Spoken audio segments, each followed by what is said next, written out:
Hi everyone, Luke here from Figmento Films, and I'm back with another vlogging tutorial. So this is a follow-up to my last one.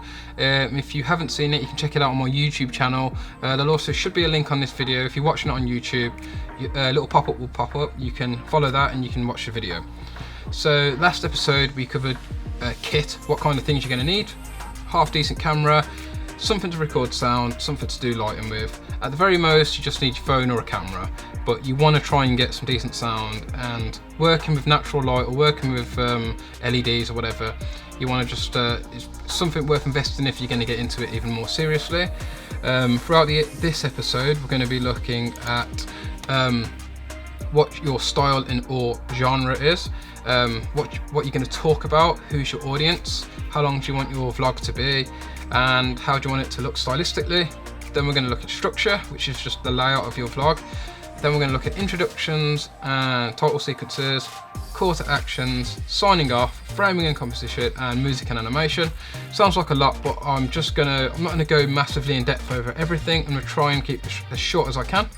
So without further ado, let's get started. So starting with style and genre, what do you want to talk about, and who is your audience? And this is very simple. Before going in front of your camera, have a plan for a topic or a subject that means a lot to you and that you want to talk about. That could be anything. It could be news related, it could be something you're very passionate about. For me, I like film and photography, so I do filmmaking and photography videos. My audience will be people who are, I like to aim for people who are looking to use filmmakers and photographers, but also my fellow creatives who are just getting into things, or they might be just as experienced as me, but maybe there's just one thing I might know that they don't and it could help them. Just like helping people out basically. So I'm very much how-tos and sort of like tutorials. It is better if you're doing a particular subject to try and have some time limit in mind. You want to keep in mind that retention is king on sites like YouTube. I think that's the same across all social media platforms now. So anything clickbaity doesn't really stand now. Half naked women, sensationalist headlines don't really mean a thing if people aren't sticking through your video. Nice place to start off at is, if you want to keep it really simple, try and be consistent at doing 3-minute videos, then try to do 5 to 10-minute videos. If you can keep consistently up like that, it's good for your audience and it's good for your audience retention as well. How do you want it to look stylistically? Well, that simply means, your vlog, you can be whatever you want it to be, but the more grandiose you make it, the harder it is going to be to edit and the more time consuming it's going to be. If you're going to try and keep something up consistently, then I recommend trying to keep things simple. Simple is usually better.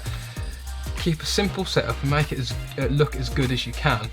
And then when you're continually setting up to shoot, it's going to be easier rather than coming up with lots and lots of crazy things. But by all means, be as creative as you want to be.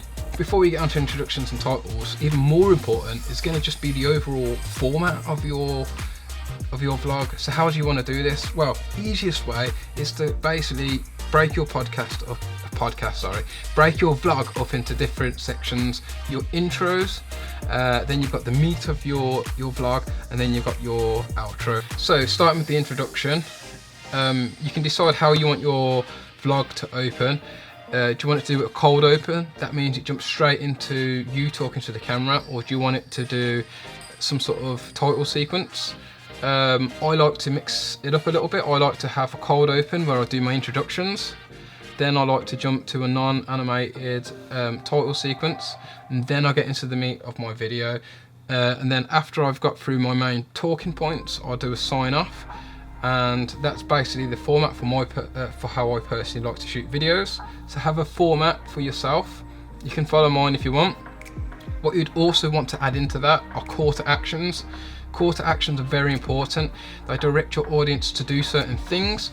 For me, mine would be, if you like this video, don't forget to like and subscribe. you can have all sorts of call to actions. You can direct people to websites, you can tell people to sign up to things. There's just very important for encouraging engagement, and if your audience is engaged, they're going to keep coming back. I like to have a call to action at the start and a call to action at the end, and sometimes I'll try to sandwich one somewhere in the middle if it's related to something that I'm talking about. My sign off is, if your favourite social influencers and YouTubers probably have some sort of sign off to the end of their videos.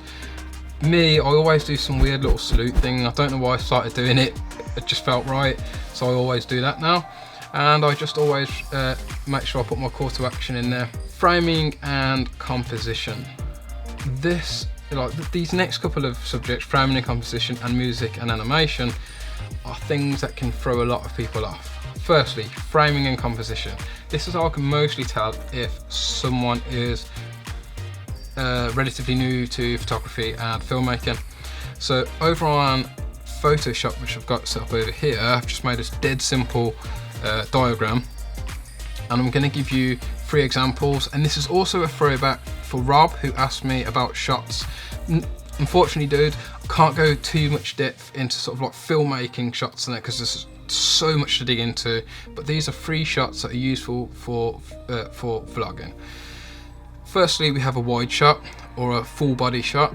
In this picture, we've got a red bar at the top, this green shape down at the bottom. This green shape represents depth. If you're doing a wide shot like this sort of shot would be good for a fitness video, or if you're standing outside of a location like, I don't know, Warwick Castle, you want to get the whole of the environment in. If you're using it for fitness, you want to demonstrate your moves, so you need to see everything. But you want to make sure that this green shape here is depth, so the space between your feet and the bottom of the screen, and you always want to make sure there's about 5 inches of space of what's called headroom, so your head isn't falling off the top of the frame and getting your head chopped off, because that's just weird. The second one we've got is a mid shot. That's from waist to head. Again, the red shape indicates about 5 inches of headroom. 4 to 5 inches. These shots are great for just being very personal and talking to people on the level. And then finally, we have got close-ups. I like close-ups, and I use them when I'm in my videos, why you'd want to hire a professional photographer. The reason I do this is because you occupy almost the whole of the screen, and it is very much directly talking to people, delivering my message directly to whoever is watching the video. I've still got my headroom. You can break the rules a little bit, but I recommend sticking within these rules if you're just getting into vlogging. So fitness channels, something like this.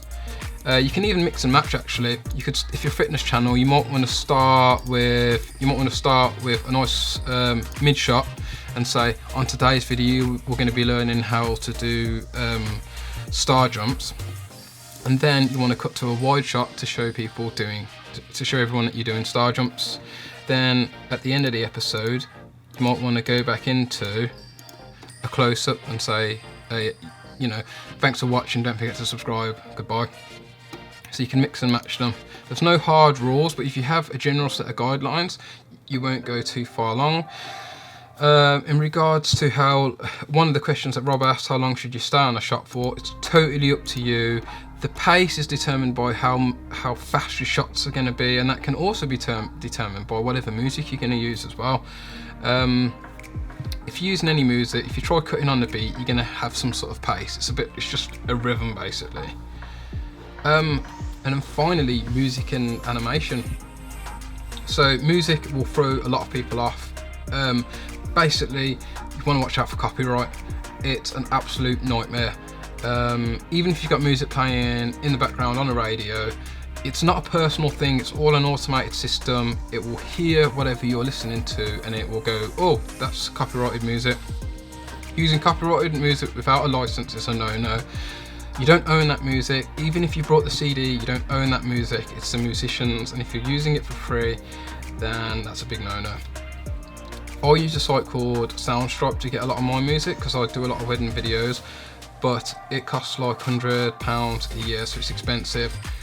doesn't matter, there's lots and lots of alternatives out there, including if you just type in royalty-free music on YouTube, you'd be able to find something. You just have to find out how to download that, which can also be a bit of a nightmare. But YouTube also has an inbuilt music selection as well, which is really cool. And then animation. Again, it's just how complicated do you want your vlog to be. If you animate anything, it's going to take a hell of a lot of time, or if you're not good at animation, you're going to have to learn how to do it or pay someone to do it. If you don't want to do that, there's nothing wrong with just being inventive with your shot selection. We won't go into too much now, but you can supplement your vlog with what's called B-roll, and B-roll is just basically extra shots that you could put together to give your vlog, I guess, a bit more depth. That could just be if you're talking about, say, I don't know why I keep coming back to castles. If you're talking about castles, get some shots of some castles to help back up what you're talking about. Alternatively, you could just use, you could just pay someone to do it on Fiverr, but again, something you'd have to sort of look into. That is most of everything that I'm going to look into in this episode. So just to sum up, you want to give some thought to your format, think about how you want to do your introductions, and then basically make sure you've got some call to actions in there. They're very important, and keep an eye on your framing, and just be wary of how you use music. If you found this video useful, then let me know, leave a comment below.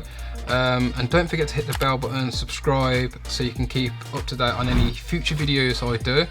And I'll be back next time for hopefully an episode 3 and maybe even an episode 4. And this is just aimed for everyone who is in the lockdown at the moment. If you've been thinking about doing vlogging, this is like a really good time to practice. You could use it for your business, you can use it for personal and creative, and I just want to help people out. Make sure you are all staying safe and you're following the rules of the lockdown. We are going to get through this, and I'm going to catch you all next time. See ya.